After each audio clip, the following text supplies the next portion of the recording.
जय श्री राम मित्रों। आज की कहानी है माता चंद्रघंटा की कथा। देवताओं और असुरों के बीच लंबे समय तक युद्ध चला।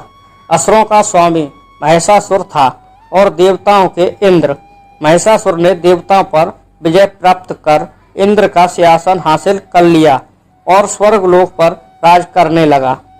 इसे देखकर सभी देवतागण परेशान हो गए और इस समस्या से निकलने का उपाय जानने के लिए त्रिदेव ब्रह्मा, विष्णु और महेश के पास गए।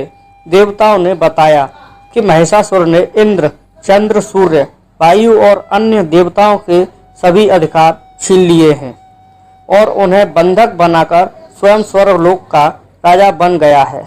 देवताओं ने बताया कि महिषासुर के अत्याचार के कारण अब देवता पृथ्वी पर विचरण कर रहे हैं और स्वर्ग में उनके लिए स्थान नहीं है।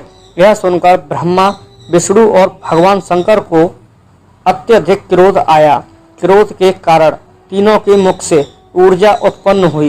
देवगणों के शरीर से निकली ऊर्जा भी उस ऊर्जा से जाकर मिल गई। यह दसों दिशाओं में व्याप्त होने लगी।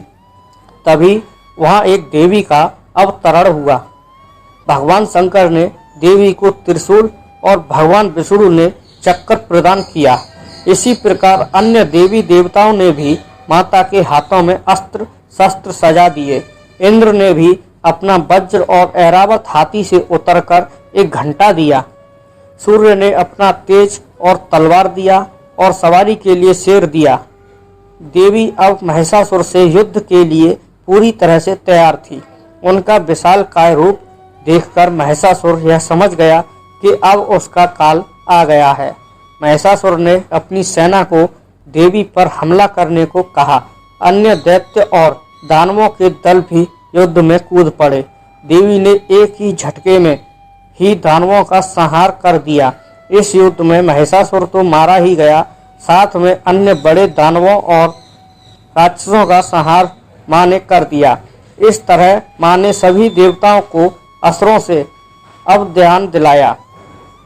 नवरात्रि के तीसरे दिन मां चंद्रघंटा की पूजा की जाती है।